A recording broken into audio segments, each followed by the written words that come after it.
मुक्ता शुक्ति जैसे बनो। भारतवर्ष में एक सुंदर किंवदंती प्रचलित है कि आकाश में स्वाति नक्षत्र के तुंगस्थित रहते यदि वर्षा हो तो उसकी एक बूंद किसी सिप्पी में चली जाए तो उसका मोती बन जाता है। सिप्पियों को ये मालूम है, जब वह नक्षत्र उदित होता है तो सिप्पियां पानी की ऊपरी सतह पर आ जाती हैं और उस समय की एक अनमोल बूंद की प्रतीक्षा करती रहती हैं। यूं ही एक बूंद उनमें पड़ती है, त्यों ही उस जल कण को लेकर ब्रह्म आवरण का मुंह बंद करके वे समुद्र के अथाह गर्भ में चली जाती हैं और वहां बड़े धैर्य के साथ उस जल कण का मोती तैयार करने में लग जाती हैं। हमें भी उन्हीं सिप्पियों की तरह होना होगा। पहले सुनना होगा, फिर समझना होगा, अंत में बाहरी जगत से बिल्कुल दृष्टि हटाकर सब प्रकार के विक्षेपकारी वृत्तों से दूर रहकर हमें सत्य तत्व के विकास के लिए प्रयत्न करना होगा। धीरता। नारद नामक एक महान देव ऋषि थे। जैसे मनुष्यों में ऋषि या बड़े बड़े योगी रहते हैं, वैसे ही देवताओं में भी बड़े बड़े योगी हैं। नारद भी वैसे ही एक अच्छे अत्यंत महान योगी थे। वे सर्वत्र भ्रमण किया करते थे। एक दिन एक वन में से जाते हुए उन्होंने देखा कि एक मनुष्य ध्यान में इतना मगन है और इतने दिनों से एक ही आसन पर बैठा है कि उसके चारों ओर दीमक का ढेर लग गया। उसने नारद से पूछा, प्रभु आप कहाँ जा रहे हैं? नारद जी ने उत्तर दिया, मैं बैकुंठ जा रहा हूँ। तब उसने कहा, अच्छा, आप भगवान से पूछते आए कि वे मुझ पर कब कृपा करेंगे और मैं कब मुक्ति प्राप्त करूँगा। फिर कुछ दूर और जाने पर नारद जी एक दूसरे मनुष्य को देखा। वह कूद फांद रहा था, कभी नाचता था तो कभी गाता था। उसने भी नारद जी से पूछा, हे नारद जी, आप कहाँ जा रहे हैं? उस व्यक्ति का कंठ स्वर, भागभंगी आदि सभी उन्मत्त के समान था। नारद जी ने कहा, मैं स्वर्ग जा रहा हूँ। वे व्यक्ति बोला, अच्छा, तो भगवान से पूछते आए कि मैं कब मुक्त होऊंगा। नारद जी आगे चले गए। लौटते समय नारद जी ने दीमक के ढेर के अंदर रहने वाले उस ध्यानस्थ योगी को देखा। उस योगी ने पूछा, देव ऋषि, क्या आपने मेरी बात पूछी थी? नारद जी बोले, हाँ पूछी थी। जोगी ने पूछा, तो उन्होंने क्या कहा? नारद जी ने उत्तर दिया, भगवान ने कहा कि मुझको पाने के लिए उसे और 4 जन्म लगेंगे। तब वह जोगी घोर विलाप करते हुए कहने लगा कि मैंने इतना ध्यान किया, मेरे चारों ओर दीमक का ढेर लग गया, फिर भी मुझे और 4 जन्म लेने पड़ेंगे। नारद जी तब दूसरे व्यक्ति के पास गए। उसने भी पूछा, क्या आपने मेरी बात भगवान से पूछी थी? नारद जी बोले, हाँ, सामने जो इमली का पेड़ है उसके जितने पत्ते हैं उतनी बार तुमको जन्म लेना पड़ेगा। यह बात सुनकर वह व्यक्ति आनंद से नृत्य करने लगा और बोला, मैं इतने कम समय में मुक्ति प्राप्त करूंगा।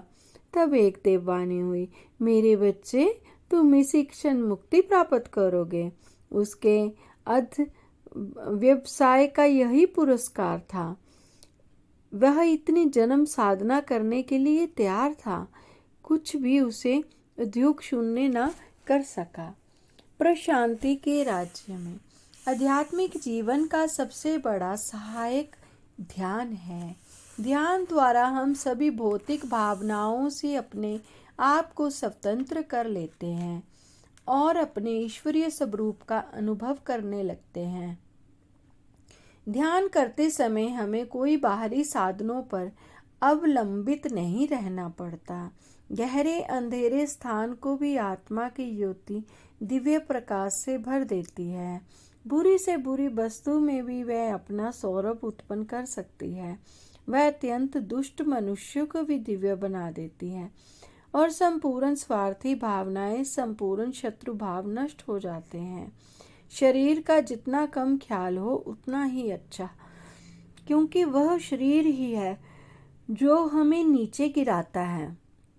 इस शरीर से आसक्ति और उससे तादात्म्य में ही हमारे दुखों के कारण है। मैं आत्मा हूँ, शरीर नहीं। यह विषय और उसके संपूर्ण संबंध, उसकी भलाई व उसकी बुराई, ये सब एक चित्रावली चित्रपट पर खींची हुई दृश्य श्रृंखला है तथा मैं उसका साक्षी हूँ। ये निदर्शन ही धर्म जीवन का रहस्य है। ध्यान द्वारा रूपांतरण। एक युवक था जो अपने परिवार का भरण पोषण नहीं कर सकता था। वह अत्यंत बलवान व दृढ़ था और अंत में उसने दस्युवृत्ति स्वीकार कर ली।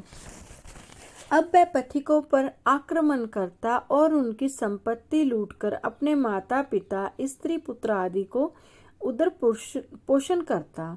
एक बार उस पथ से जा रहे नारद नामक महर्षि पर आक्रमण करने तक ऐसा ही चलता रहा। महर्षि ने उससे पूछा, तुम मुझे क्यों लूट रहे हो? मनुष्य को लूटना और उनका वध करना तो दुष्कृत्य है। तुम क्यों ये पाप संचय कर रहे हो? दस्यु ने उत्तर दिया कि मैं इस अपरिहत धन द्वारा अपने कुटुंबियों का पालन करता हूँ। ये सुनकर देव ऋषि नारद ने कहा, दस्यु युवक, अच्छा, तुमने कभी इस बात का विचार किया है कि तुम्हारे आत्मीय जन तुम्हारे पाप में भी सहभागी होंगे? दस्यु बोला, निश्चय ही वे सब मेरे पाप का भाग भी ग्रहण करेंगे। इस पर देवऋषि ने कहा, बहुत अच्छा, तुम एक काम करो, मुझे इस वृक्ष से बांध दो और घर जाकर अपने सब जन से जरा पूछो किस प्रकार वे तुम्हारे पापचरण द्वारा प्राप्त वित्त का उपभोग करते हैं। उसी प्रकार वे क्या तुम्हारे पापों का अंश भी ग्रहण करेंगे। इस पर दस्यु अपने पिता के पास पहुंचा और उनसे पूछा, पिताजी, क्या आप जानते हैं कि मैं किस प्रकार आपका पालन पोषण करता हूँ? पिता ने उत्तर दिया, नहीं तो। तब वह बोला, मैं दस्यु हूँ और पथिकों को काल के पास पहुंचाकर उनका धन अपहृत करता हूँ। पिता बोला, नीच, तू मेरा पुत्र होकर ये पाप कृत्य करता है, दूर हट मेरे सामने से। तब उसने अपनी माता के पास पहुंचकर कहा, माँ, क्या तुम जानती हो मैं किस तरह तुम्हारा भरण पोषण करता हूँ? उसने कहा, नहीं तो।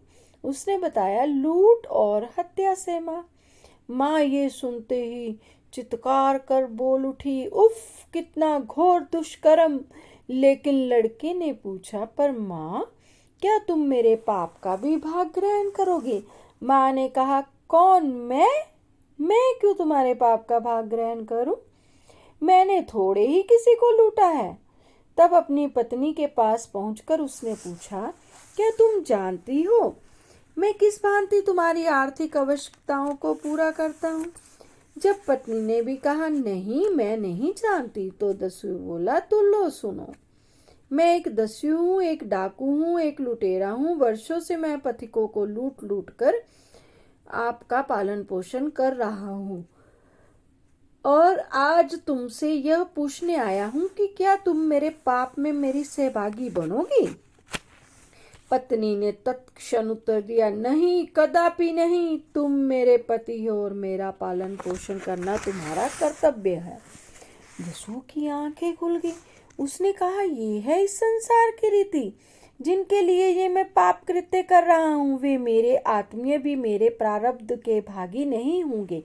वह उस स्थान पर आया जहाँ उसने देव ऋषि को बांध रखा था और उन्हें बंधन मुक्त कर वह उनके चरणों में गिरकर